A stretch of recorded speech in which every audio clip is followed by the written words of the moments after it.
Então, Bezrat Hashem, na segunda filia, nós voltamos ao estudo do Sefer Moreh Nevuchim. Nessa aula, nós daremos mais um passo nessa nossa jornada dentro do guia. Nós estamos no capítulo 27 da obra, o capítulo que fala sobre sonhos proféticos. Esse é um dos, poderíamos dizer, temas principais do guia. O guia tem uma porção de possíveis temas, mas o tema da linguagem profética e o tema específico da experiência do profeta é um dos temas que o Rambam nos pede maior atenção. Por quê? De tudo o que ele quer desmistificar,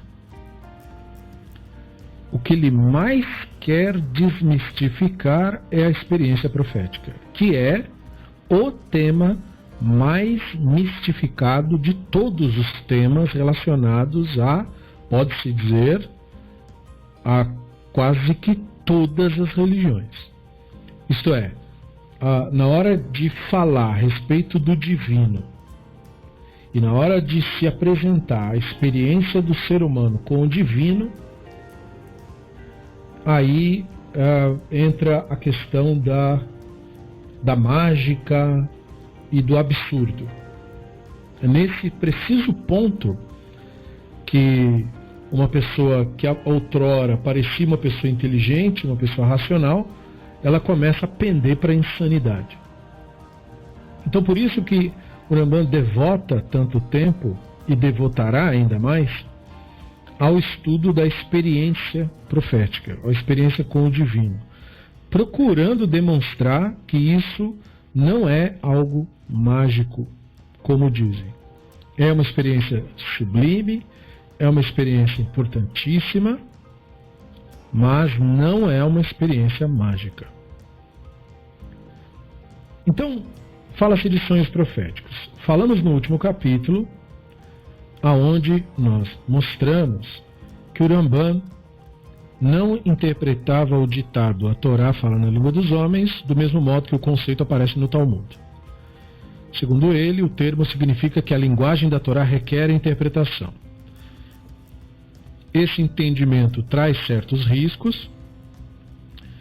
O pensamento rabínico tradicional evidentemente reagiu mal a isso.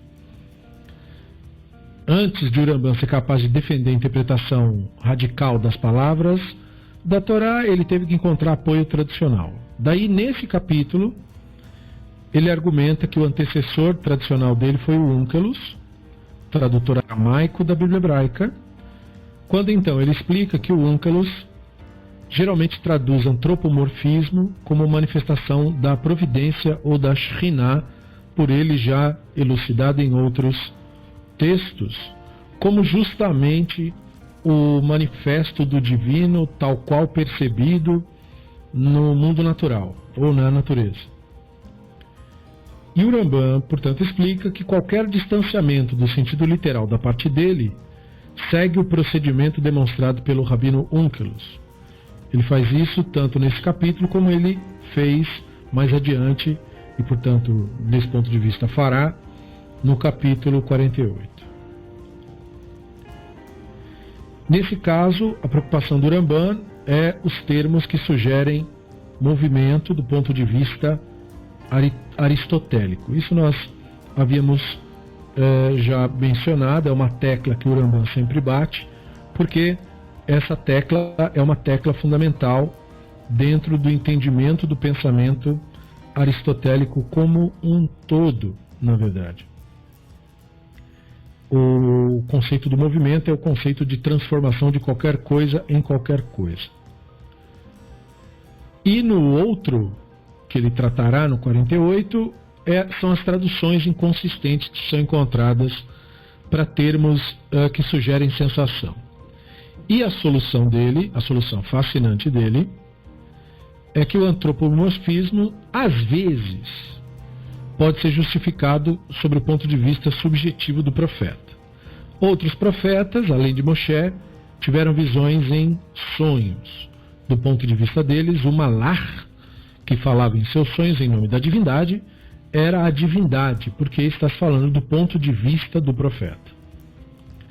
Portanto, o Rabino Onkelos pôde traduzir literalmente, sem hesitação, as narrativas de sonho com menção do movimento divino, pois a fala acontecia do ponto de vista daquele que estava tendo a visão. E, além disso, quando nenhum texto, nem mesmo a tradução, sugere a intercessão de um malach mediador, o Ramban argumenta que isso é apenas uma omissão de algo que está obviamente lá. Portanto, devemos entender que tem que ter havido um agente mediador. Ou seja, que aquilo foi uma experiência e que o profeta está traduzindo para nós a sua experiência subjetiva. Não é, portanto, a comunicação, por assim dizer, de algo direto. Então, nesse capítulo, ele revisa uma série de citações bíblicas sobre a divindade descendo, e a expressão é Yarad, e ele considera a tradução do Onkelos sobre isso. Então, nós fazemos a contextualização dos 3 primeiros trechos. Quando falamos isso no capítulo 10, nós falamos de descida, e lá ele explicou descida como emanação da influência profética divina, ou então visitação, que é a expressão que a Bíblia hebraica usa para alguma espécie de mau evento, lido, portanto, na linguagem da Bíblia hebraica como castigo. Onkelos traduziu Yarad como a manifestação da providência ou Shekhinah. Seja qual for a nossa escolha, o termo Yarad será sempre uma metáfora e não uma descrição do movimento. E essa é a regra geral da interpretação do Ramban. Nesse capítulo ele reúne as várias estratégias interpretativas que ele usa para apoiar isso. Então, tem um trecho do livro, onde ele fala: Onkelos, o convertido, dominava perfeitamente os idiomas hebraico e caldaicos e fez do seu trabalho se opor a qualquer crença de corporalidade em relação à divindade. De acordo com isso, então, qualquer expressão usada na Torá em referência à divindade e que, de qualquer modo, implique corporalidade, ele parafraseia conforme surge no contexto. Todas as expressões denotando qualquer modo de movimento são explicadas por ele para ensinar a aparência ou manifestação de uma certa luz que ele tinha criado para a ocasião, como se fosse, isto é, a Shekhinah, ou a providência. Assim, ele parafraseia: o Hashem descerá, de Shemot 19:11, o Hashem se manifestará, e o Elohim desceu, de Shemot 16:20, e Hashem se manifestou. E não diz sobre isso em aramaico: o Elohim desceu, ou eu descerei e verei, como é sugerido em Bereshit 18:21. Mas ele parafraseia: eu me manifestarei agora e verei. Essa forma de apresentar o verbo Yarad, ele desceu, quando usado em referência ao divino, então ele usa como e manifestou, é mantido em toda a sua obra, exceto a seguinte passagem. A passagem é Bereshit 46:4, eu descerei contigo ao Egito. E o termo ali é Yered, que ele considera, na tradução, literalmente. Esta é uma comprovação digna de nota dos talentos desse grande homem, da excelência de sua tradução e coerência de sua interpretação. Pois em sua tradução ele revela a nós um princípio importante sobre profecia. Então ele estabelece regras de interpretação. A primeira regra seria traduzir a narração dos sonhos literalmente. O Ramban nota que o Rabino Onkelos às vezes não traduz a linguagem corpórea com eufemismos incorpóreos. Em geral, quando o Rabino Onkelos quer traduzir o Hashem veio, ele traduz com alguma variante do tipo o Hashem se manifestou. Isso é, de uma maneira geral. Mas na seguinte passagem o Rabino Onkelos age de um modo diferente. Ele permite a sugestão da ideia de movimento divino. Essa passagem é que ele falou, Bereshit 46. A passagem é: Israel partiu com tudo que tinha. Chegou a Beersheba e ofertou ao Elohim de seu pai Yitzhak. E Elohim falou a Israel nas visões da noite e disse: Yaakov, Yaakov. E ele disse: estou aqui. E ele disse: eu sou Hashem, o Elohim de teu pai. Não temas, desce ao Egito, porque ali farei de ti uma grande nação. Descerei contigo para o Egito. Certamente te levantarei, e Yosef porá a mão sobre teus olhos. Onkelos traduziu: eu descerei contigo para o Egito, literalmente, em aramaico, como se a divindade tivesse realmente dito que desceria fisicamente. Então ele traduziu em aramaico: Ana achoti mach lemitzrayim, ve'anach asikenach alasakava Yosef yishave yeduchi aleinach. Então esse Ana achoti mach é: vou descer com você. Então o que se observa é que a divindade falou a Israel, que é Yaakov, né, nas visões noturnas. O enunciado, portanto, ocorreu na visão profética. Onkelos, de acordo com Rambam, traduz literalmente declarações reais quando elas ocorrem na narrativa dos sonhos, assim como o profeta as ouviu. Não é que a divindade realmente falou, e Yaakov sonhava que a divindade havia dito que desceria ao Egito. Deste modo, não seria adequado ao rabino Onkelos traduzir a passagem de modo eufemístico, como se tivesse dito: eu me manifestarei diante de ti quando você descer ao Egito, em vez de eu descerei contigo ao Egito. O discurso dos sonhos não é tão nebuloso. Assim, temos uma regra: podemos traduzir afirmações da divindade ouvidas em sonhos literalmente. Então, por estar traduzindo literalmente o discurso dos sonhos, o rabino Onkelos não altera a realidade objetiva fora do sonho. E é aí que estaria o erro. O erro estaria em quando você traduz algum entendimento da Bíblia hebraica, você, na sua tradução, isto é, na sua interpretação, toda tradução é uma interpretação, você então tentar com isso alterar a realidade objetiva. Não é possível usar a Bíblia, a Torá, ou o Nar, os profetas, as Escrituras, para alterar a realidade objetiva. Então, a regra interpretativa do Rambam é surpreendente, porque na maior parte das manifestações religiosas, a realidade objetiva é desprezada, é ignorada em favor de uma crença mentalmente construída. Toda crença é mentalmente construída. Toda crença nada mais é do que uma coletânea, uma coleção de ideias que uma pessoa tem sobre algum assunto. Isso é, em suma, uma crença. Mas nenhuma crença que contradiga a realidade poderia ser verdadeira. Porque a realidade objetiva é o que determinaria o que é verdade e o que não é. Logo, quando uma crença contradiz a realidade, por definição ela é falsa. Não importa quem disse essa crença, não importa quem detém essa crença. Se a realidade objetiva não corrobora com essa tal crença, com essa tal ideia, então a ideia é falsa, por definição. Nada mais é necessário discutir sobre isso. Então, nós temos essa diferença entre os rabinos medievais. Nachmanides é um exemplo de rabinos que ignoravam muitas vezes a realidade objetiva em favor de uma crença. Exemplo, Nachmanides lê trechos da Bíblia hebraica que fala do período da inundação e dos homens que viveram não sei quantos mil anos, e ele interpreta literalmente aquilo.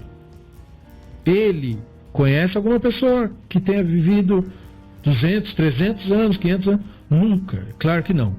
A média de vida das pessoas da geração dele era 40, 50 anos para quem tinha sorte. Então por que ele admitia isso se a realidade não mostra isso? Porque ele colocava as opiniões e, portanto, as crenças acima da realidade. Então, seguindo o modelo dele, muitos outros religiosos também colocavam crenças e opiniões acima da realidade. Já pessoas como o Ramban, e portanto também como outros pensadores, Abravanel é um outro expoente, Ibn Ezra também, colocavam a realidade acima das crenças. Se os fatos mostram que a minha ideia está incorreta, então eu corrijo a minha ideia. E há um motivo muito nobre de se fazer isso. Se você não permite a correção das suas crenças com os fatos, então você está assumindo, sem dizer, que você é inerrante. Pessoas como Nachmanides se acreditavam inerrantes, como os seus representantes hoje também se acreditam inerrantes. Eles são pessoas incapazes de aprender o que quer que seja.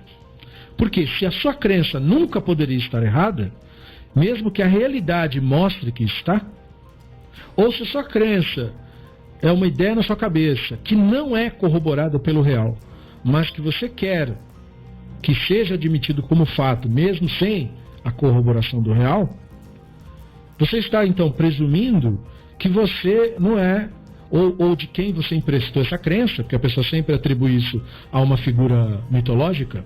Ninguém diz que ele mesmo que inventou a crença. Ele sempre diz que recebeu isso de um grande fulano de tal. Mas mesmo essa projeção do grande fulano de tal, ela na verdade desemboca na pessoa que está falando. E essa pessoa que está falando está alegando, portanto, que esta crença, ainda que contradita pelo real, é a verdade. Quando você faz isso, você se torna incapaz de ser corrigido. Porque a única forma de sermos corrigidos é a demonstração do nosso equívoco com alguma coisa factível, com alguma experiência real, com algo da realidade objetiva que demonstre para nós que aquilo que por nós foi pensado está errado, é um equívoco.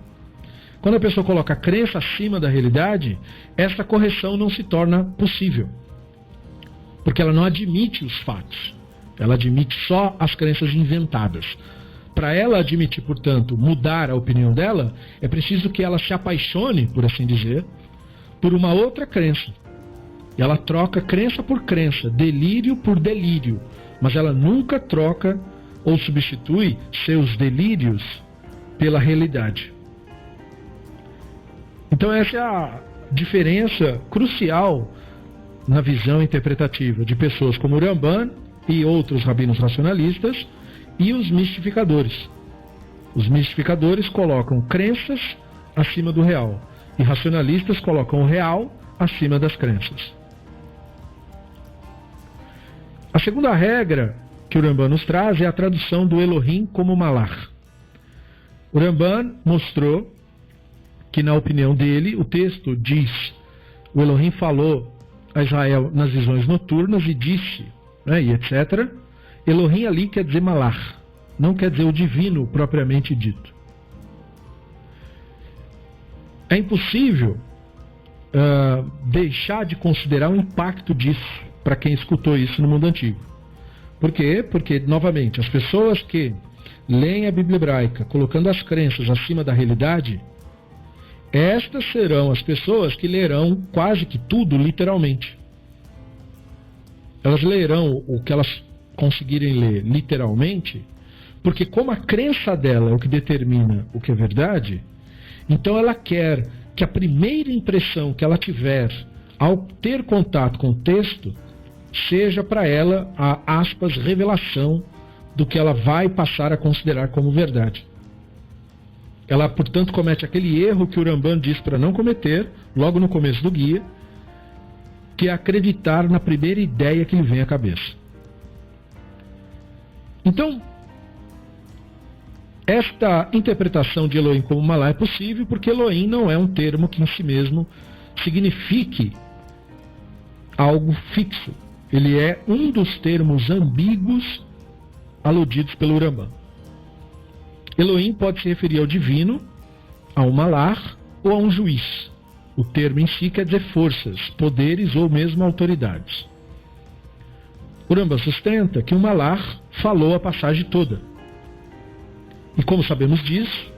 Porque toda experiência relacionada com o divino, esta experiência é a intermediação com o divino. O divino é o incomposto, é o incorpóreo, é aquilo para o que nenhuma terminologia dá conta, nenhuma palavra pode descrevê-lo.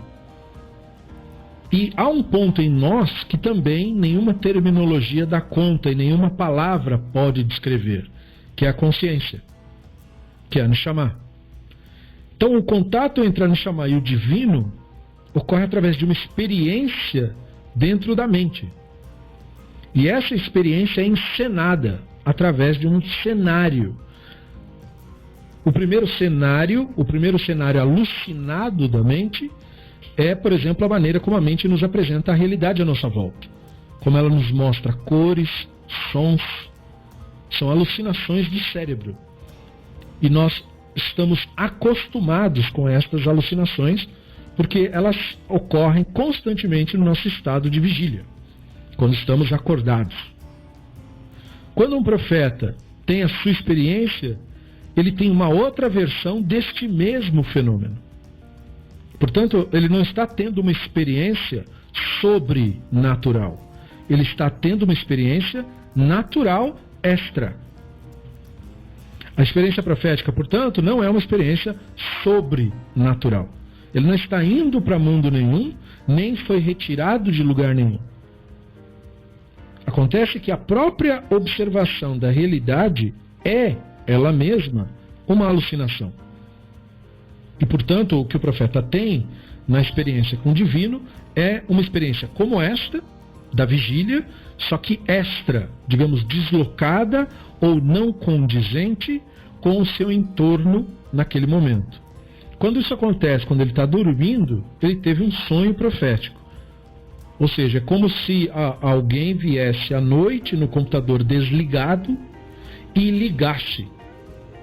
Isto é, o sistema de alucinação do cérebro, que normalmente funciona só durante o dia, ele foi ativado naquela noite. E ele teve a experiência, mas para ele é como se ele estivesse ali. Por quê? Porque a nossa experiência de vigília nos dá todas as impressões de que estamos participando da realidade. Para nós, tudo está acontecendo. Os sons estão aí, as cores estão aí.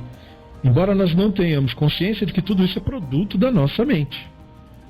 Mas essa experiência criada, ela é provocada para que o ponto A, a Neshama, tenha contato com o ponto B, o divino.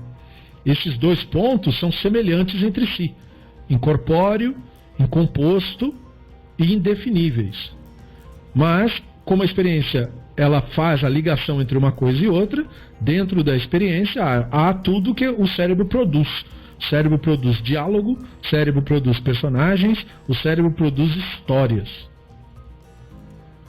Então nós ainda estamos, mesmo falando de uma coisa sublime, nós ainda estamos no mundo natural.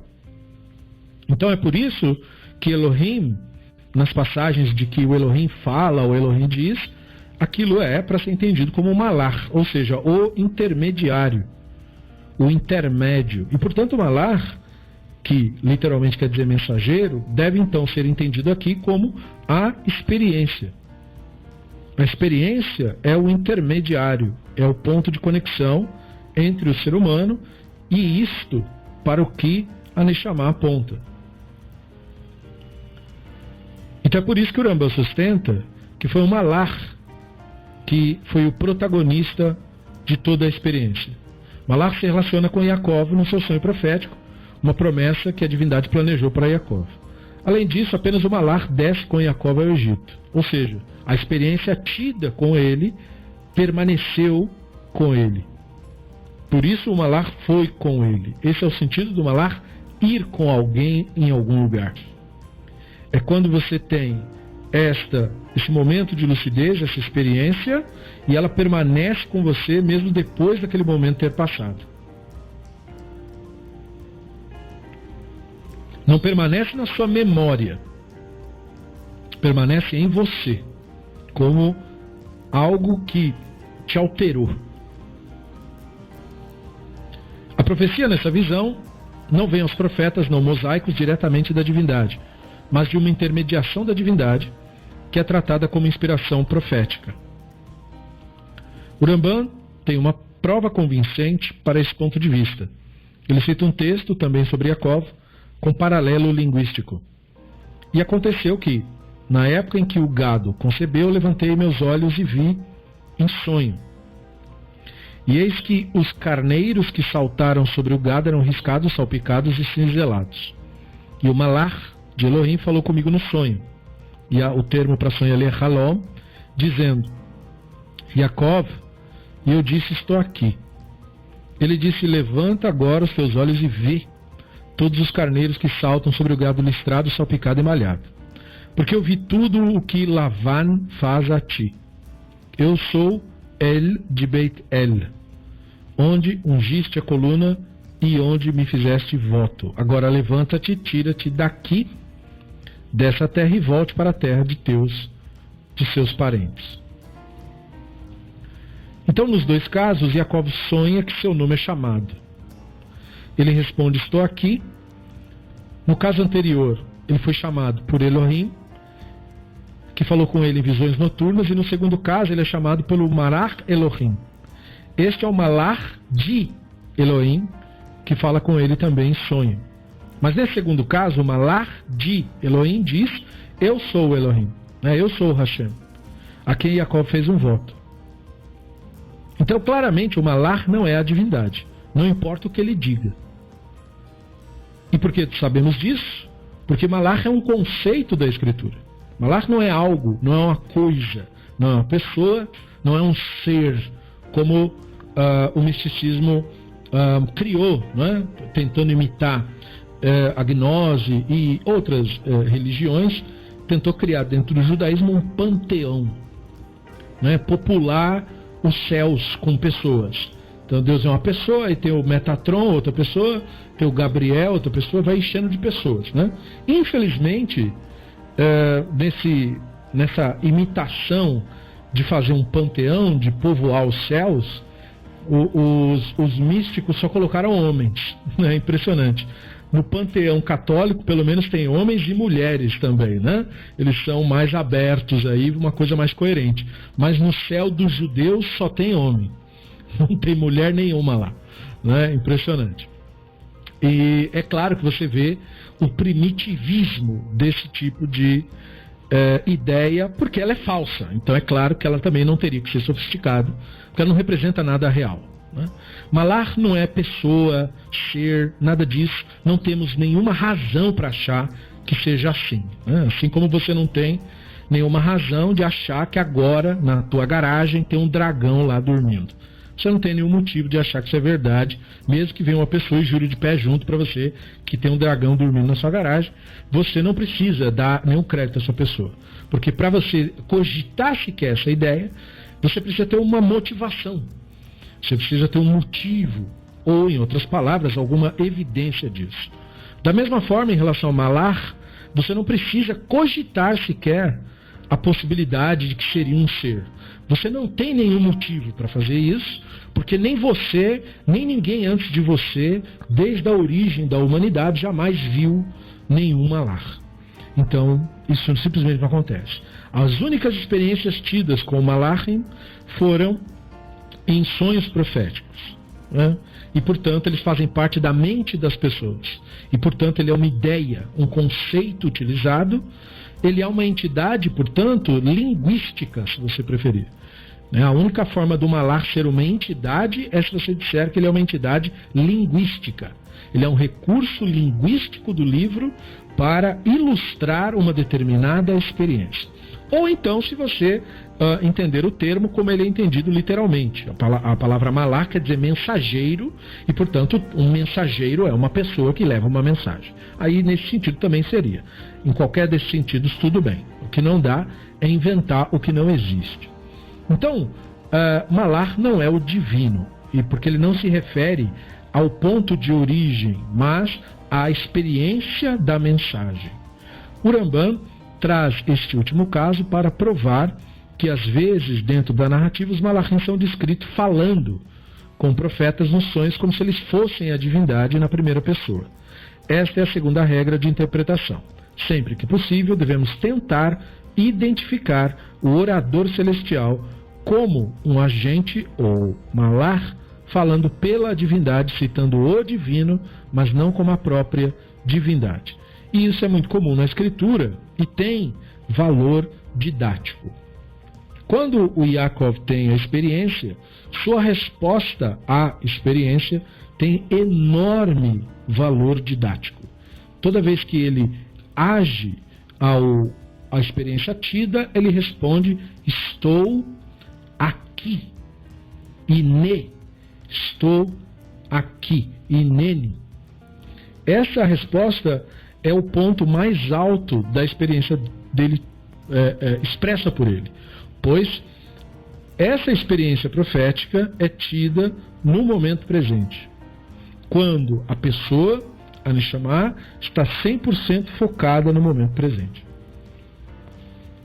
Este, na verdade, é o grande segredo interpretativo da experiência.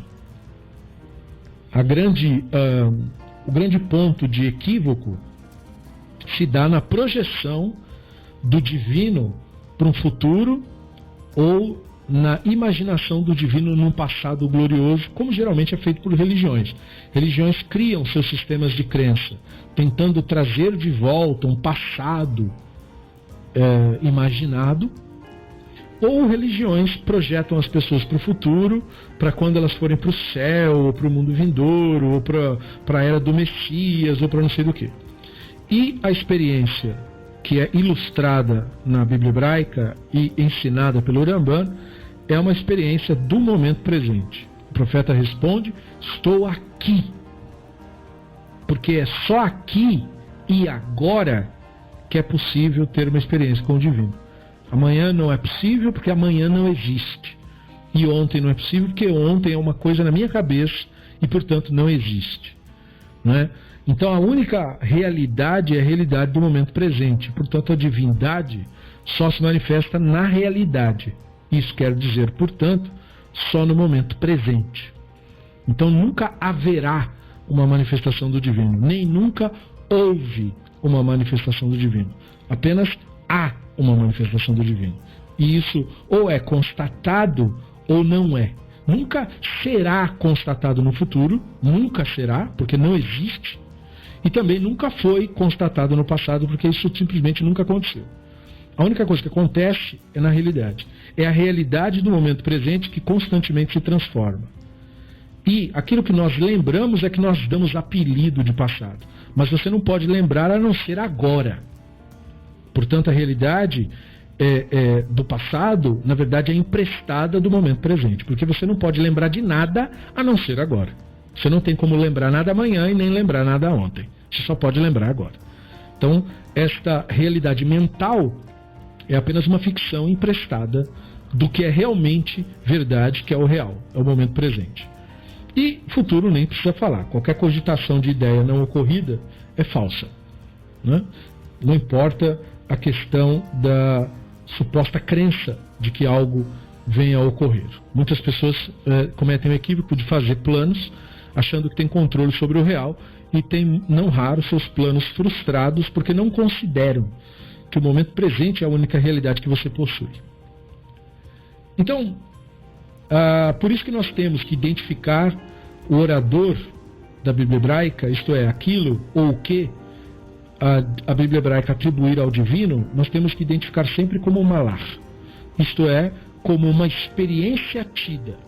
Então, geralmente, mistificadores cometem o equívoco de ler textos da Bíblia no sentido de dizer Deus disse blá blá blá, como se aquilo fosse uma referência ao divino. A própria expressão Deus disse, blá blá blá, ela é em si mesma uma contradição. Que o divino, não sendo composto, nada diz. O divino é, o divino não diz nada. Então o diz respeito a uma experiência tida pelo profeta. Nesta experiência tida pelo profeta, o que se segue no texto é o que ele transmite, ou como ele interpreta aquela experiência tida. Portanto, mesmo que o texto diga o divino diz, nós devemos ler, como o Rambam está orientando, como uma lar, a experiência diz. Né? E não o divino propriamente dito, porque o divino propriamente dito nada diz. O divino é. Então, essa é uma das regras fundamentais a essa altura, que leva à terceira regra, que é restaurar os termos malachim, que são omitidos, conforme o Rambam explica, dado que o texto omite a palavra malach aonde nós esperaríamos que estivesse. E a Bíblia hebraica é cheia disso, porque ela tem uma linguagem críptica, então ela não expressa todas as ideias de uma forma clara. Na verdade, ela raramente o faz. A Bíblia hebraica, desde a Torá, profetas e as Escrituras, com o grau aí diminuindo, ou seja, os livros um pouco mais claros da coletânea são justamente os últimos. Os livros finais da Bíblia hebraica, né, Divrei Hayam e tal, eles são um pouco mais claros. Um pouco só, porque, enfim, muitos são só linguagem poética, aforismas, mas eles diminuem o grau da questão críptica. Já os textos iniciais, portanto a Torá e os profetas, que compõem aí a maior parte do que é a Bíblia hebraica, esses textos são altamente codificados. Então eles são muito difíceis porque ele precisa destes métodos interpretativos para que sejam devidamente entendidos.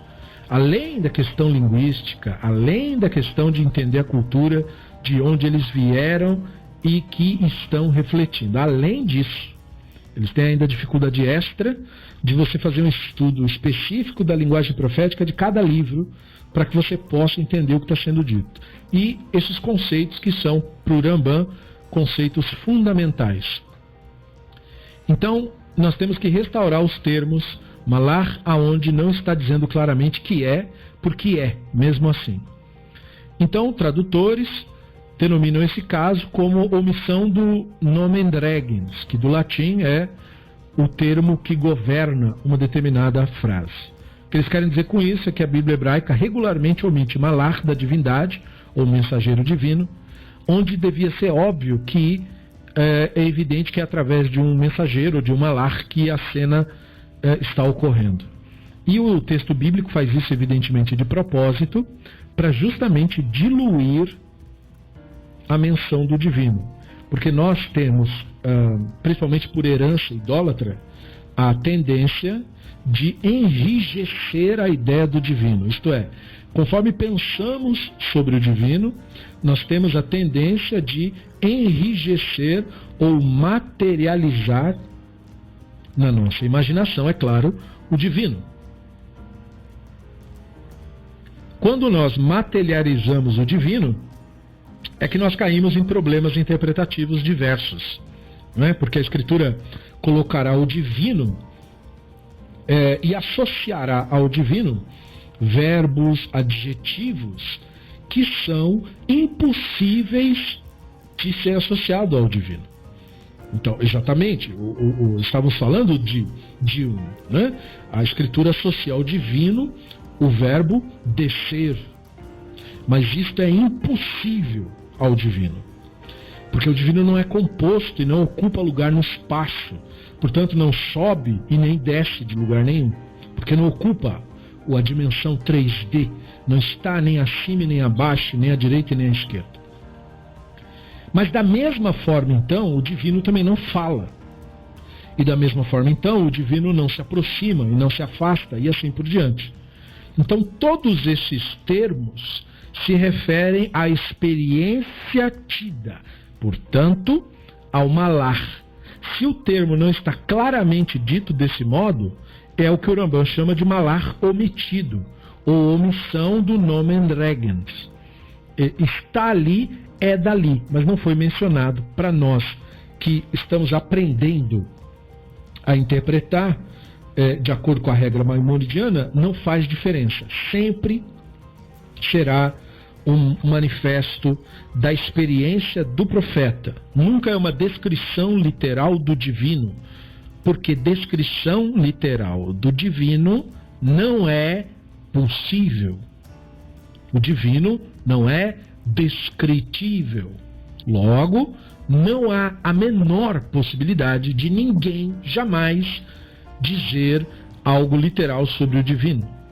O divino é, sobretudo, conhecido através de uma experiência direta da Neshama para com o divino.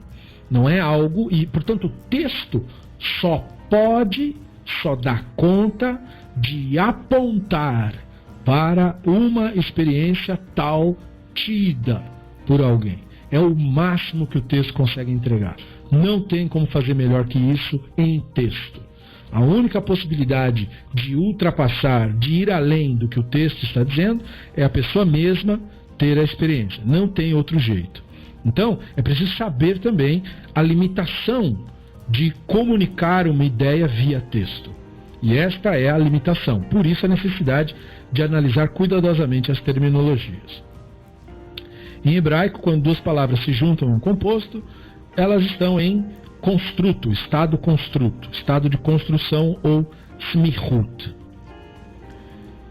Depois disso, essa narrativa começa com, e o Hashem falou a Israel numa visão noturna.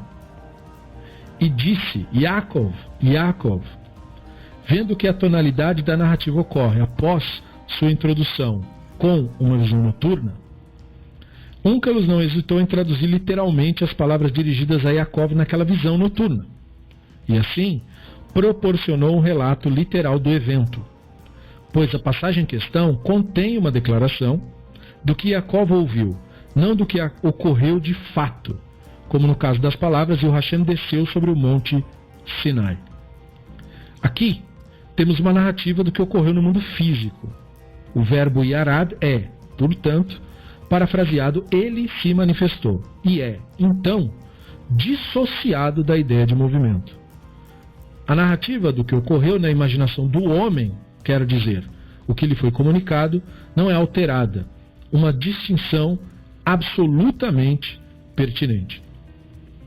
Portanto, aquilo que você lê na Bíblia hebraica sempre e invariavelmente transmite a experiência do profeta, o ponto de vista tido pelo profeta, e nunca te revela, porque isso não é possível, o ponto de vista do divino. Ao divino não há descrição, não há verbo, não há terminologia, não há nada. O que a Escritura nos faz é nos mostrar, através da sua linguagem profética, como foi a experiência tida por aquele que teve, para que a Neshama em você use essa placa para ela se direcionar para aquilo que interessa. O texto, a narrativa, portanto, funciona como uma placa. Ela aponta para onde a atenção da Neshama deve se voltar. E na medida em que a Neshama consegue se voltar ao divino, portanto, se através da experiência tida perceber a sutileza do divino, então aí há contato entre o ser humano e o divino. Ou seja, o bloqueio da interpretação mental é retirado. E para que o bloqueio da interpretação mental seja retirado, não raro a Escritura utilizará de uma linguagem confusa, de uma linguagem que confunda propositalmente a mente e suas identificações. Então ela cria uma cena com personagens e coloca uma cena chocante para que a mente com aquilo se identifique e se ocupe, dando, portanto, a Neshama a liberdade de focar na sutileza no que é de fato o ponto focal de atenção ao divino. E é com esse tipo de metodologia que a Escritura distrai, portanto, o Yetzer Hará e permite que a Neshama adquira, por assim dizer, sua percepção mais sublime, que ela consiga, na verdade, é parte da sua própria natureza, né? Então não se trata de uma conquista nem de uma realização. Por isso que o melhor termo que nós temos, pelo menos no nosso idioma, para aludir a isso é o momento da constatação. É para que a Neshama constate o divino. O que impede essa constatação é uma porção de ideias que nublam, portanto, a experiência direta da consciência com o divino. E aí as histórias, as narrativas, os textos têm o objetivo de servir de placa, que apontem para isso. E aí é por esta razão que nós não lemos os textos como se eles fossem isso. Ou seja, eu não leio o Hashem falou para Israel como se o Hashem falou para Israel. Não é o Hashem que fala para ninguém, porque o Hashem é o incorpóreo, não fala. O falou alude à experiência tida pelo Israel sobre o Hashem. Refere-se, portanto, a um grau de entendimento específico dele. E aí o restante da narrativa e o restante da história me dão dicas sobre a que grau de entendimento esse termo se refere em relação a ele. E aí eu percebo isso em mim mesmo. Há um grau de entendimento que eu tenho das coisas que é como se as coisas me falassem, ou como se eu ouvisse o que eu devo ou não devo entender. E esta clareza, maior ou menor, ela tem sua representatividade nos textos da Bíblia hebraica por meio dessas expressões. O Hashem falou, ou Hashem ordenou, ou Hashem apareceu, ou Hashem foi visto. Vários graus e vários meios de expressar. Nós realmente não temos um equivalente perfeito no nosso idioma. O caso genitivo seria um equivalente, com ressalvas, mas só por exprimir a relação de posse. Seria como compor trono do rei em vez de o trono do rei. Mesma coisa então, malach de Elohim, seria o termo que o texto bíblico em geral usaria, mas quando ele é escrito no estado de construção, na Smihut, é malach Elohim só. Então, né, malach Elohim, em vez de malach Shel Elohim. Shel seria o termo que nós usaríamos para fazer uma conexão de posse entre uma coisa e outra. Mas no estado de construção, tira o Shel, fica só malach Elohim. E aí, portanto, a primeira palavra do construto é chamada de nomen regens por isso, porque ela governa a segunda palavra. Então, no caso de malach Elohim, é malach que governa Elohim, por assim dizer. Então não é que o malach pertence ao Elohim, mas malach entendido como experiência do Elohim. Então o mensageiro é a experiência do Elohim. E mesmo quando o mensageiro não for mencionado, ele está presente. Porque não tem como ninguém ter a experiência do Elohim enquanto Elohim. Porque o Elohim está na realidade, está no momento presente. E a sua mente está em você. E não é preciso tirar isso. Então é através dela que vai ocorrer, digamos assim, o ponto de ligação. E esse ponto de ligação é através da narrativa que a mente produzirá.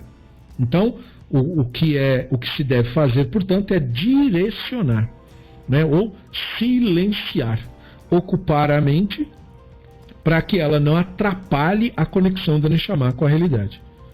E isso se faz com foco no momento presente, portanto, com foco no divino. Por isso que quando o profeta tem a experiência, a primeira resposta dele, em todos os grandes casos, é estou aqui. Tanto no caso do Yaakov, mas também no caso elevadíssimo, que é o caso do Shmuel, que era ainda criança, né? E aí fala, e o Hashem veio para ele à noite e disse, Shmuel, e ele falou, estou aqui. Então veja, o foco e para ele era muito mais natural estar aqui, porque criança em geral está no momento presente o tempo todo.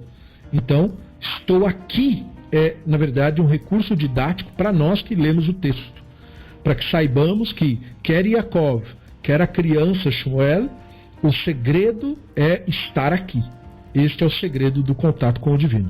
É estar aqui e não sair daqui. Isto é, não sair do momento presente, focar-se nele. Já que passamos, na verdade, a maior parte do dia focado em outra coisa. E aí depois nos perguntamos, por que não temos uma percepção clara do divino? Ora, é claro que não. Porque você não está focado na realidade. Você está ocupado com uma porção de coisas e você não está 100% focado no momento presente no qual nós estamos inseridos e a realidade que nós experimentamos. Porque o momento presente é a única realidade experimentada por nós. Então é importante entender isso para que nós tenhamos clareza sobre esses conceitos. Né? Agora, o Franklin está fazendo uma pergunta.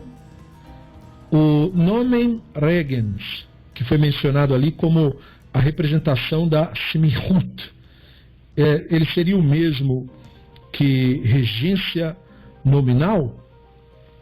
A regência nominal é o nome que nós damos para uma relação entre um nome que seja um nome próprio ou um adjetivo, um advérbio, né? Nome é só um apelido que a gente dá para isso, e os termos regidos, né? Então, você tem aí uma semelhança com a ideia de Semichut.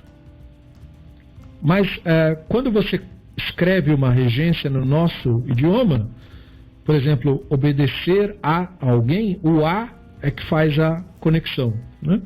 E no Ivrit, você não coloca este a aí. Ele está ausente. E é por isso que a gente fala que ele está num estado ainda de construção da ideia. Semichut. Isto. Então você tem uma similaridade, não é a mesma coisa que nós colocamos, né? E no Ivrit não se coloca, é só parecido. Mas é isso, aponta para esse sentido. E na verdade, essa característica linguística do Ivrit é só para ajudar nessa questão, porque nossa leitura, por exemplo, do Malach Elohim, por causa da nossa língua, nos induz a colocar, a entender como se fosse Malach do Elohim, entendeu? E esse é o equívoco que nós cometemos, por causa da nossa língua mesmo. No hebraico, o Malach não é do Elohim, não é Shel Elohim. O Malach é de Elohim. O Malach é a experiência do Elohim. Ele não é algo que pertence ao Elohim, ele é a experiência que aponta para o Elohim. Então, por isso a necessidade de mencionar essas questões. E aí,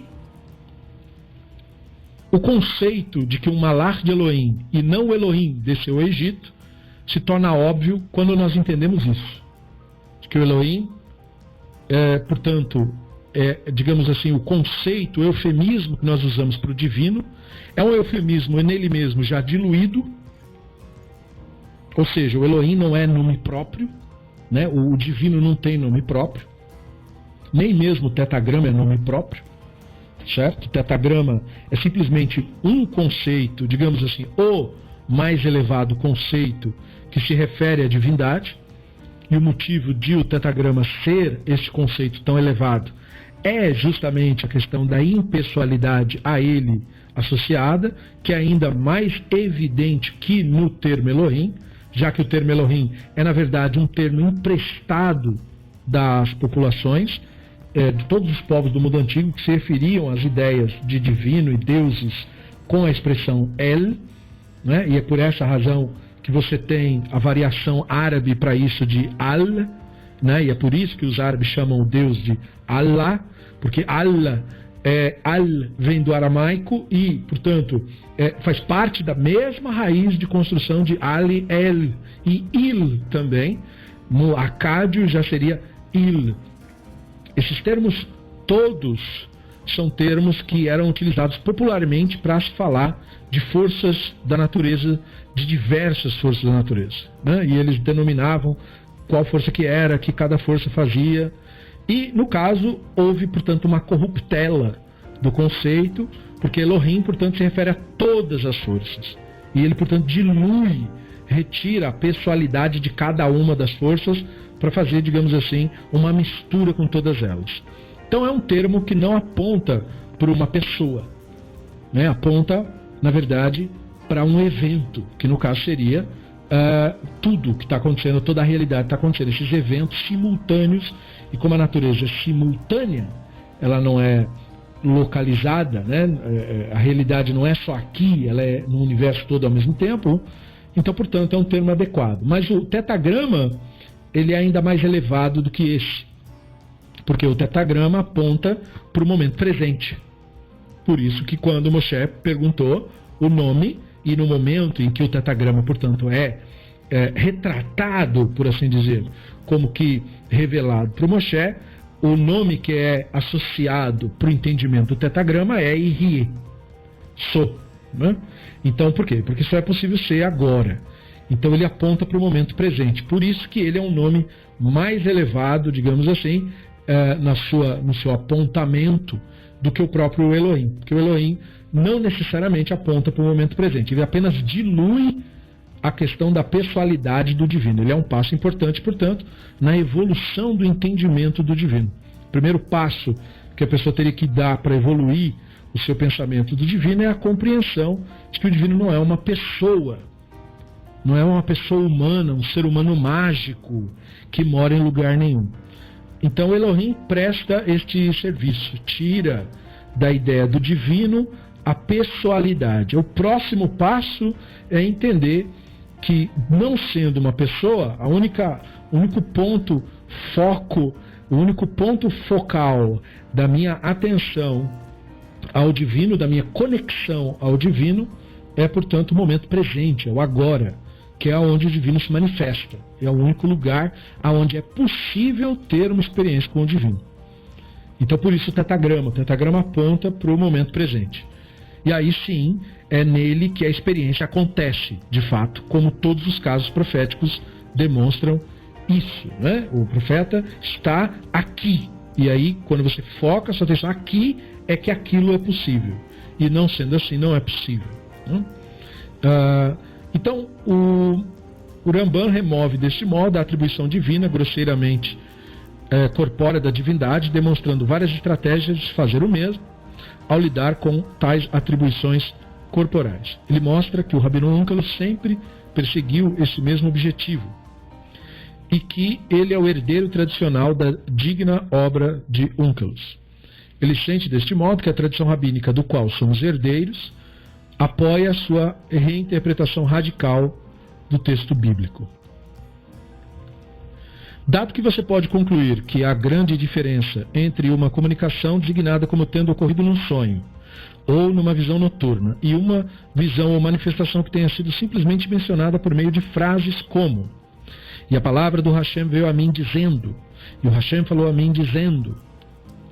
Não pense que seria estranho que Onkelos tivesse acreditado sobre o termo Elohim na frase dita Yaakov, eu sou Hashem, o Elohim do teu pai, que seria referência a um malar, pois essa frase pode, do mesmo modo, ter sido pronunciada por um malar. Ou seja, não se surpreenda com isso, né? Assim disse, né, eu estou aqui, Bereshit 31:11. E conclui o relato das palavras do malar a ele do seguinte modo: eu sou o El de Beit El, aonde você ungiu uma pilastra e aonde você realizou um voto a mim. Apesar de que, não resta dúvida, de que Jacob fez um voto ao Elohim, não o malar. Esta é uma prática comum aos profetas, associar palavras que lhes eram dirigidas pelo malar em nome de Elohim, como se o Hashem mesmo tivesse falado com eles. Todas essas passagens devem ser explicadas por suplementar o substantivo que governa e por considerá-los como idênticos. Eu sou Malach do Elohim de teu pai, eu sou Malach do Elohim que apareceu a você em Beit El. Profecia com seus vários graus e natureza dos Malachim será plenamente discutida na sequência, de acordo com o objeto de interesse deste tratado. Então, essa é mais um trabalho do que estávamos explicando por parte do Ramban, de que todas as experiências proféticas ocorrem através de Malach, não importa se o texto diz isso ou não.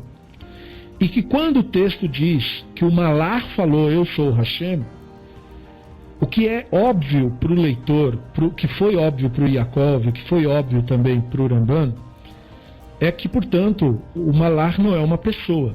Por isso que ele fala e ele é diluído em referência ao Hashem. Porque ele fala como se ele fosse o Hashem. Porque ele é o Hashem. No sentido de que ele é uma manifestação do Hashem. Ele é um fenômeno que está ocorrendo dentro da mente do profeta. E esse fenômeno está ocorrendo agora. Portanto, é um Malach e, portanto, é o Hashem. O Hashem se manifesta no momento presente, no momento tido da profecia. Então, todas as nossas elucubrações e manifestações, a própria realidade como um todo, é ela mesma, toda ela, uma manifestação do divino, portanto. Então, por isso que se fala que os níveis de profecia são níveis de Malachim. Finalmente, a última frase sugere uma nova ideia. A profecia, com seus vários graus e a natureza dos Malachim, será totalmente discutida na sequência, de acordo com o objeto desse tratado. Isso se refere ao capítulo 45 do segundo tomo, onde o Ramban detalha 11 níveis de profecia. Esse capítulo não inclui um 12º nível, que seria a profecia de Moshe. No início desse capítulo, ele diz que os 2 primeiros níveis não são realmente profecias completas, no sentido, digamos, popular do conceito, mas etapas que levam a ela. Isso deixa 10 níveis de profecia de fato. 9 níveis de profetas não mosaicos, mais o 12º nível, não mencionado da profecia de Moshe. No início do nosso capítulo, o Ramban faz referência opaca a esses níveis no tomo 2, capítulo 45. Por meio disso, sua atenção será atraída para o fato de que há uma grande diferença entre o que é dito, que acontece num sonho ou visões noturnas, do que é dito que acontece numa visão ou aparição da visão, e daquilo que é dito sem tais qualificações. A palavra do Senhor veio a mim dizendo, ou o Senhor disse a mim, conforme expressa ali o Shlomo Pines. Essa terminologia é essencial na lista do segundo tomo, capítulo 45. Primeiramente, num sonho ou nas visões noturnas.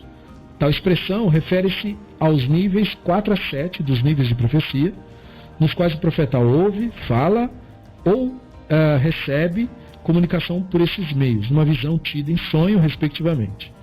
Nesses 3 níveis, o orador é sempre um malach, ou seja, sempre a experiência que está sendo traduzida em comunicação para ele. Embora os níveis 4º e 5º não deixam claro, nem mesmo para o profeta, que o orador é um malach, e no 7º nível o profeta chega a considerar que o malach é Elohim. Ou seja, em todos os casos é um malach. Mas, nos primeiros estágios, o profeta sabe que é um malach. Nos outros, isso vai ficando menos claro, e no último, ele não sabe mesmo. Mas em todos é. 2. Em uma visão e aparição. Mahazé Umará. Tal expressão refere-se aos níveis 8 a 11, nos quais o profeta tem uma visão acordado, eles tinham visões acordados, talvez em estado de transe, ou seja, fora da consciência, desperta, em que figuras alegóricas, como no Pacto das Partes, que vem uma coluna de fogo e anda no meio das partes, pode ouvir palavras ou ver um homem e entender que é um malach, né? Ou não entender que é um malach, que nem no caso dos pais do Shinshon, que viram um homem, né? E só depois que o cara subiu em cima de um fogo e pegou fogo e sumiu no meio do fogo, é que eles entenderam que aquilo era uma visão. Antes daquilo parecia uma pessoa normal, né? E portanto ver um malach falando. Nesse caso, ver um malach falando seria já entender de bate-pronto que é um malach. Mais uma vez, em todos esses casos, é um malach falando. Quer o profeta reconheça isso ou não. E 3, o que é dito sem qualificação. Tal expressão é como, por exemplo, a palavra do Hashem veio a mim. A palavra do Hashem me disse. Então não está qualificando que é um malar, mas é. A presença do termo Elohim, Hashem, é simplesmente para aludir à experiência tida, e a expressão usada como a palavra do Hashem veio a mim é um jeito diferente de falar como o Hashem me disse, ou o Hashem ordenou, ou o Hashem falou dizendo. São várias formas de expressar experiências diferentes. Essas frases referem-se ao nível 3, que é como a classe mais baixa de profecia, na qual os profetas contemplam uma alegoria num sonho. Então essas expressões, é interessante isso, porque elas são consideradas como se fossem as mais elevadas, mas elas na verdade são as mais simplórias, é a experiência mais simples. E porque é uma experiência mais simples, por parte de uma pessoa mais simplificada, ela fica muito surpresa. E essa surpresa dela, essa imaturidade da parte dela, ainda não tem costume de lidar com isso, ela expressa em termos grandiosos. Por isso que os sábios comentam, por exemplo, que um dos profetas que na verdade é considerado pelo místico como o profeta que conseguiu ver mais coisas é o profeta Irmiyahu, porque tem aquele livro dele no começo em que ele tem aquela visão da Merkavá, e a Kabbalah faz toda uma festa em cima da visão da Merkavá e de não sei do que. E na verdade, quando os rabinos comentam a respeito disso, eles dizem que na verdade um profeta muito mais competente, muito mais profundo era o Yeshayahu, que tinha as mesmas visões que teve o Irmiyahu. Então por que as pessoas acham que o Irmiyahu é o profeta que viu tudo? Por causa daquela linguagem criptografada dele. Mas os rabinos dizem que aquilo é uma indicação não da sua elevação, mas do quanto ele estava distante da coisa. Porque aquela profecia, como ele expressou do jeito que ele viu, aquele é sinal de que ele não entendeu. Por isso que ele escreveu do jeito que ele viu. E aí nada faz sentido naquela profecia. E ela não é, portanto, um grande segredo. Aquilo é só um sinal de que ele não chegava naquele entendimento. Já esse tipo de experiência você não tem expresso daquele modo pelo Yeshayahu. O Yeshayahu teve aquela exata mesma experiência. E por que ele não escreve aquilo? Porque ele traduziu o que a experiência deveria expressar. Ele colocou em termos compreensíveis para as pessoas. Essa é a função do profeta. É isso que Navi quer dizer. Navi, que é como um orador, ele é sobretudo um intérprete. Então o Irmiyahu era um intérprete menor do que o Yeshayahu. Yeshayahu era muito mais competente como profeta. Portanto, o profeta menor, né, ele usa palavras mais pomposas, porque causa um impacto muito grande nele. A palavra do Hashem me disse, o Hashem me disse. Enquanto que, às vezes, profecias que são mais elevadas não têm essa linguagem forte. Então não é por causa só da questão da alegação de que o Hashem me disse ou deixou de dizer. Então por isso que ele está esclarecendo que essa frase em geral se refere ao nível 3, a classe mais baixa de profecia. O profeta teve um sonho. Isso não é grande coisa no sentido dessa hierarquia que o Maimônides está montando da experiência profética. Nesse sonho, a alegoria é interpretada como muitas das alegorias de Zecharia, por exemplo. E a frase, o Hashem me disse, refere-se ao nível 2, é mais baixo ainda, que não é realmente considerado um nível de profecia. Consta, porque profetas tinham experiência e tal, mas é assim, você também pode ter isso daí. Isso pode acontecer. Foco no momento presente, acalmar, permitir interagir com a realidade, mais do ponto de vista da Neshama do que do Yetzer Hara, pode te proporcionar essa experiência. E não é para ficar achando que é uma grande coisa. Isso é da sua natureza. O que o Rambam quer nos trazer à tona aqui é que profecia não é sobrenatural. Profecia é algo que é parte da experiência do ser humano. Acontece que o ser humano tem que procurar focar no Hashem, focar no momento presente, focar na realidade, para ele usufruir desse benefício. Né? E ele não usufrui porque ele está o tempo todo atormentado pelo Yetzer Hara, todo o tempo todo focado no passado, no futuro, na ilusão, no delírio, na idolatria, e é por isso que ele não tem experiência. Não porque a experiência é sobrenatural e ele não tem experiência, porque é só um grupo secreto que tem a experiência. Não é nada disso. Na verdade, as pessoas que alegam que têm essa experiência, elas não têm, na verdade, porque elas mentem. Elas vivem focadas ou no passado ou no futuro. Elas vivem substituindo a realidade por crenças subjetivas. Então, pessoas assim, é impossível a elas ter esse tipo de experiência. Impossível. Não se trata de fazer a alegação. Ninguém tem essa experiência porque alega que tem. Ela é uma constatação, ela é inevitável. Se você chegar no grau de foco no momento presente, no Hashem, naturalmente isso acontece. Não é uma coisa que você vai fazer acontecer. Nem o profeta fazia a profecia acontecer. A única coisa que o profeta fazia era focar na realidade, no momento presente, é sair da mente. Note, por exemplo, que alguns profetas tradicionais da Bíblia hebraica são retratados como que quando eles iam profetizar, o que eles faziam? Eles rezavam. Isso, Frank colocou corretamente que as pessoas que alegam que têm essa experiência experimentam autossugestão e delírio, exatamente.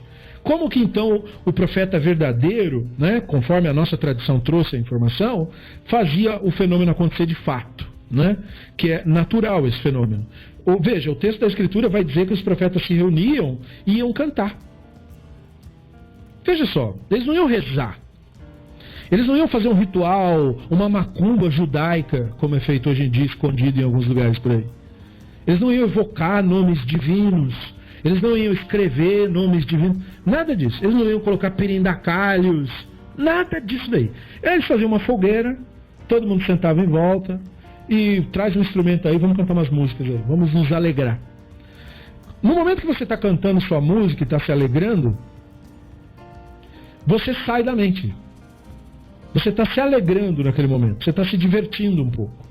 Nesse momento que você está se divertindo, não existe nenhum compromisso para você, nenhuma preocupação, nada. Naquele instante, toda a sua atenção é voltada para aquilo ali. Especialmente se você é que está tocando o instrumento, toda a sua atenção se volta para o instrumento.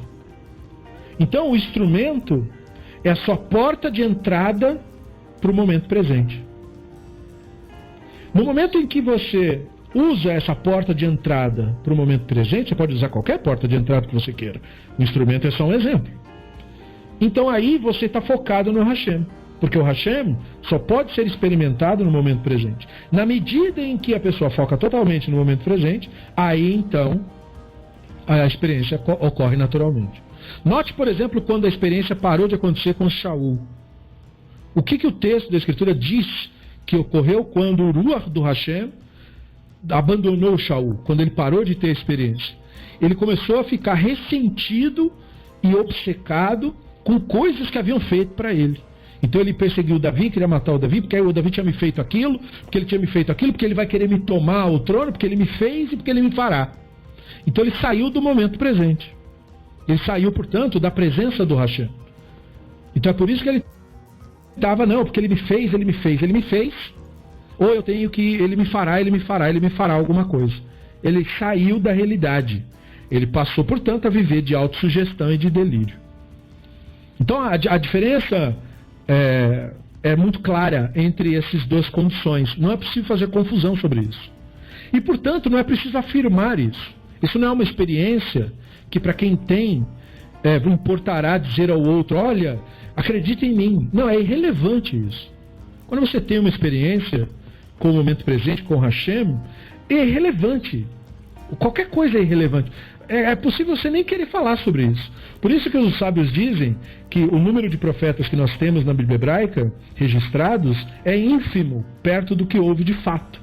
E aí muita gente lê isso no Talmud e acha um exagero dos rabinos. Mas o que eles querem dizer? Teve um sábio, um baraita, que diz que a quantidade de profetas que Israel antigo teve era o dobro da população que saiu do Egito. Isso considerando aquele número impossível, né, de 600 mil. Então os rabinos diziam o dobro. Mas o que eles querem dizer com isso, então?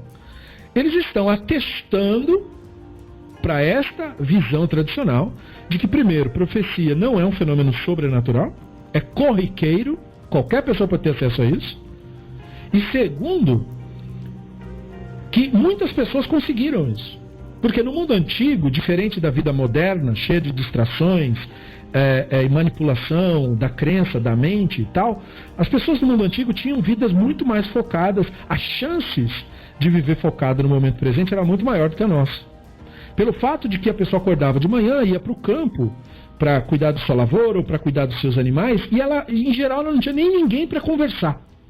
Então ela ficava centrada nela mesma. E, contanto que a pessoa não ficasse remoendo eventos passados, nem imaginando futuros inexistentes, grande parte das pessoas focava no momento presente. Ouvia os sons da natureza, ouvia os animais, colocava toda a sua atenção no que estava fazendo. E isso proporcionava à pessoa experiência com o divino, porque o divino está no momento presente, está na realidade. Então muitas daquelas pessoas tinham essa experiência e nem mesmo sabiam lidar com isso. Porque elas tinham esse êxtase, essa contemplação do divino, e mal sabiam expressar o que isso significava. Então é nesse sentido que os sábios dizem que era muito grande o volume. Mas elas não escreviam livros sobre isso. Então, os sábios dizem que os livros que foram escritos foi só porque era absolutamente necessário e porque os sábios decidiram que aquilo tinha algum valor para futuras gerações. Ou seja, eles escolheram as placas que, na opinião deles, naquele momento, melhor apontava para essa experiência e que poderia servir para futuras gerações. Só por isso. Porque, na verdade, a experiência é direta entre você e o Hashem. Não é um livro que vai te dar isso. O livro é só uma placa. Então, o conceito se refere ao que é considerado um tipo de inspiração divina, que a gente chama de Ruach Hashem, influência do Hashem, como que era percebida por Davi e Shlomo. Então, agora eu espero que você entenda por que o Davi focava tanto em música. Não é porque a música tem um poder mágico de deixar Deus emocionado e chorandinho e aí ele te escuta. Não é isso. Não é o que a música faz para Deus ou em Deus. A música não faz nada para Deus. Deus não ouve música nenhuma. A música é uma porta de entrada para o momento presente. Quando você ouve uma música que você gosta, especialmente se você toca essa música, você se concentra totalmente na realidade em que você está agora. Você sai da sua mente. E no que você sai da sua mente, a primeira coisa que você percebe, como no caso do Davi, isso era fortemente percebido, que ele tinha uma grande culpa pelo que ocorreu com Uria, e ele viveu com essa culpa, mas quando ele sentiu o absoluto alívio dessa culpa? Quando ele tocava. Então ele sabia com toda certeza que quando ele fazia isso, ele estava no momento presente. E, portanto, ele estava perante o Hashem, e é por isso que é dele a expressão Shiviti Hashem lenegdi tamid. Eu coloco o Hashem perante mim sempre. Quando você faz isso, o sofrimento que é criado sempre pela mente, pelo Yetzer Hará, ele cessa imediatamente. Então não é que você tem uma resposta pela fé, pela imaginação, pela crença em nada. Você tem no ato. Isso é natural. Naturalmente isso acontece. Não depende de nada e nem de ninguém. Depende só de você focar no momento presente. Isso é uma porta. Então, como é uma porta, digamos assim, bem tradicionalmente efetiva, ela é utilizada. Ela não é a única porta. Você simplesmente ficar em silêncio e conseguir prestar atenção na sua própria respiração, por isso que Neshama tem a ver com isso, também funciona como uma porta. Mas o que é o seu objetivo? Entrar no momento presente, entrar na presença do Hashem. Em momentos de angústia, nós temos que entrar na presença do Hashem. Entrar na presença do Hashem significa entrar no momento presente. Por que o templo era uma grande porta de entrada? Não há nenhum tipo específico de música. É a música que te concentra, é a música que te traz para o momento presente. O Terrilim, todos os Terrilim eram músicas, mas eram músicas do Oriente Médio. Certo? Eu não sei se você já ouviu músicas do Oriente Médio. Não é o meu estilo favorito de música. Então, se para ele servia para focar na realidade, para mim serve para tirar. Porque é altamente incômodo para mim aqueles sons. Eu detesto aquelas músicas. Não é o meu estilo de música. Mas era para ele a sua principal expressão cultural. Então, ele usava isso para focar no momento presente. Como eu disse, é uma porta. Ninguém falou de estilo nenhum. Não importa o estilo, na verdade. Não importa nem, na verdade, o tema. A menos que o tema da música for conhecido por você e ele te tirar do momento presente. Por exemplo, uma música que vai trazer para você uma memória melancólica para você ficar remoendo o passado. Não escute essa música. Não é dessa música que eu estou falando. Aliás, eu não estou falando de música nenhuma. Eu estava falando do Davi como instrumentista. Usar um instrumento para focar a atenção no momento presente. É isso que eu estava falando. Ou usar a respiração como instrumento para focar no momento presente. Isso que eu estava falando. Ou não usar nada. Simplesmente se sentar na sua sala ou no seu quarto e focar no momento presente. Qualquer que seja a porta que você use. Você pode usar uma outra atividade. Uma pessoa que gosta de desenhar, por exemplo, no meu caso, pegar uma prancheta branca, pegar uma lapiseira e ficar traçando uns desenhos, me traz para o momento presente. Eu simplesmente apago e não existo mais, eu estou totalmente centrado no momento presente. Então eu estou perante o Hashem. Da mesma forma, quando nós estamos estudando. Quando nós estamos estudando, eu estou no momento presente. Nós estamos perante o Hashem. A atenção está aqui e não está dividida com mais nada. Então é uma porta. Para mim é uma porta. Para você pode ser outra porta. Você tem que encontrar a sua porta de entrada para foco no momento presente. Por uma outra pessoa que eu conheci uma vez, era fazer escultura de argila. Quando a pessoa sentava, pegava argila e ficava fazendo os moldes, foco era total no momento presente. Isto é estar perante o Hashem, isso é entrar na presença divina. Pode ser por música, pode ser por qualquer outro meio que você queira, tanto faz isso daí. O importante é saber qual é a porta. Então, quando eles diziam que o Hashem falou com eles, isso significava, nos explica o Ramban, que eles recebiam profecias por meio de outra pessoa que de fato era um profeta, como o profeta Natan no caso de Davi, ou o profeta Ria no caso de Shlomo. Davi e Shlomo mesmo não eram profetas e, portanto, nós não dizemos, que o Davi escreveu profecias nos Salmos, nada disso. Ele fez o Terrilim dividido em 5, como se fosse um para cada livro da Torá. Mas isso é porque ele estudava a Torá, então ele foi compondo as músicas, digamos assim, conforme vinha a inspiração, conforme ele passou por cada trecho. Mas isso não quer dizer que os livros do Terrilim são livros de profecia. Não é nada disso, aí não tem nenhuma profecia ali. Eles só são livros de estudo de Torá. Só que ele colocava musical, porque para ele a expressão de tocar instrumento, de tocar, era melhor para ele focar. Então, era a maneira como ele usava. Você já não vê o mesmo comportamento no Shlomo. Shlomo era a poesia. A poesia trazia ele para o momento presente. Então você vê os aforismos dele no Kohelet ou os textos de sabedoria dele no Mishle. Então não era música para o Shlomo, era mais texto, era poesia. Então cada pessoa tem uma porta, muitas têm a mesma porta.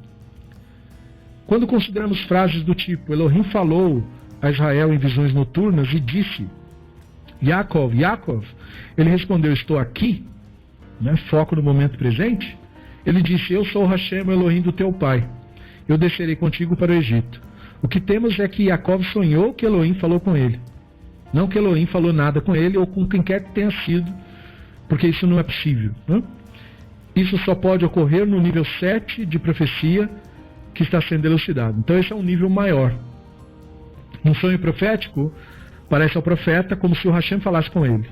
Assim Shayahu diz, eu vi o Hashem. Entendeu? O ver é diferente do falar, no sentido de que eu constatei com uma clareza maior ainda. Então eu vi o Hashem e ouvi a voz do Hashem dizendo, a quem enviarei e quem irá por nós? Então veja, ele não viu o Hashem falar nada disso para ele. Isso foi o que ele compreendeu do que estava ocorrendo no seu momento histórico. Então a maneira como ele expressou essa compreensão é desse modo. Para mim isso é inequívoco, como se fosse ele dizer. Mihá, filho de Imlá, disse o mesmo, eu vi o Hashem, Melachim Aleph. Mas mesmo no nível 7, o profeta só pensa que é a divindade falando, quando na verdade é o Malach. Então o profeta também, ele chama de Hashem a experiência que ele teve com o Hashem. Por quê? Porque nós não temos o acesso direto por causa da nossa mente, por causa do Yetzer Hara em nós. Então a Neshama, sempre a consciência aponta para o divino, mas há esse bloqueio mental. Então mesmo o profeta tinha esse bloqueio mental. Então, por isso que o que ele está chamando de Hashem é a experiência que ele teve com o Hashem. Mas quando a experiência é clara, ele usa o eufemismo eu vi. Talvez você pergunte, entre os diferentes graus de profecia, há um em que os profetas, por exemplo, Ishayahu e Michá, parecem ouvir a divindade se dirigindo a eles, que é o nível 7. Como isso pode ser reconciliado com o princípio de que todos os profetas seriam profeticamente abordados por meio de um malar, exceto Moshe, nosso mestre, em referência a quem as escrituras dizem, boca a boca falam com ele? Eu respondo, Maimônides falando, dizendo que esse é realmente o caso, o intermediário aqui, isto é, com os profetas não mosaicos, sendo, como explicado, a faculdade imaginativa por meio da qual eles ouvem o que quer que seja num sonho profético, a divindade falando. Se diferencia de Moshe, pois Moshe ouviu a voz que se dirigia a ele acima da cobertura da arca entre os dois querubim, como diz Shemot 25. Ou seja, o sentido daquele texto era dizer sem o intermédio da faculdade imaginativa. Desse modo, o tradutor pode implantar qualquer uma das estratégias interpretativas do Ramban para obter o mesmo resultado. O malar fala a Yaakov e o malar desce, não a divindade. Yehudá Ibn Shemuel tentou, sem sucesso, na verdade, explicar como o malar, sendo, portanto, um ser incorpóreo, poderia também descer numa nota de rodapé. Ele falou, o malar, apesar de incorpóreo, desde que é criado, poderia possivelmente ser renderizado na terminologia. Então, na verdade, ele está ali tentando insistir com a ideia de malar como uma entidade invisível, né? Quando, na verdade, ele até acertou quando ele expressou por meio da renderização. Porque renderização já é um conceito interessante aqui. Então, o malar é renderizado na narrativa, na verdade, né? Na visão. E a renderização, portanto, é a tradução em termos visuais que o cérebro faz. Nosso cérebro, por assim dizer, renderiza a experiência. Nossa experiência mental é renderizada. E, portanto, faz sentido o uso. Mas isso não significa que o malar seja uma entidade, né? Invisível, que é uma coisa que é, na verdade, sem sentido. A verdade é que dentro do conceito da linguagem dos homens não estamos tão preocupados com terminologia corpórea, desde que o princípio fundamental desta compreensão do que se chama popularmente de monoteísmo é que permaneça sem afetação da corporalidade. Além da sua lista de 10 níveis de profetas sugeridos pelo guia, o Ramban preparou uma classificação dos 10 níveis de Malachim. Então, o que é preciso notar é que o quarto nível angélico, de baixo para cima, pode não haver uma correspondência direta entre as listas, mas a concepção principal dessas listagens parecem ser de natureza decimal, ou seja, de 10 em 10 ele colocou. Por quê? 10 tem a ideia de completude, algo típico do pensamento aristotélico. Embora o misticismo tenha feito uso da mesma ideia e brincando com numerologia propaga isso para as pessoas, né? As pessoas adoram, por alguma razão, a horóscopo e numerologia. Mas a questão é que os pensadores antigos todos organizavam os pensamentos de maneira matemática, porque na Grécia Antiga a matemática era uma religião. Por outro lado, podemos vincular as ideias aos níveis de acesso da metáfora inicial sobre o palácio do rei que o Ramban falou, né? O objetivo da elucidação sobre os níveis é a acessibilidade potencial. O ser humano é livre para alcançar esses níveis mais altos, mas note que não há o 12º nível nesta lista, ou seja, a do Moshe. Por quê? Porque nós não sabemos como é a experiência do Moshe. É por isso que não tem a lista do Moshe. Não é porque não tem no texto, não. É que ninguém sabe o que é aquilo que ele teve. Todo mundo que veio antes dele e todo mundo que veio depois expressou de uma maneira diferente. E aí cabe em toda essa interpretação que nós demos. Nada do que nós falamos tradicionalmente é aplicado a Moshe. Porque ele teria tido uma outra experiência que, no caso, não teria passado por essa, digamos assim, tradução da mentalidade. E aí, como que é ter a experiência sem passar pela tradução? Não sabemos, nenhuma palavra é dita sobre isso. Talvez porque ter essa experiência impede que seja falado qualquer coisa sobre isso. Talvez seja este o motivo. Ou talvez porque Moshe tenha sido um caso único.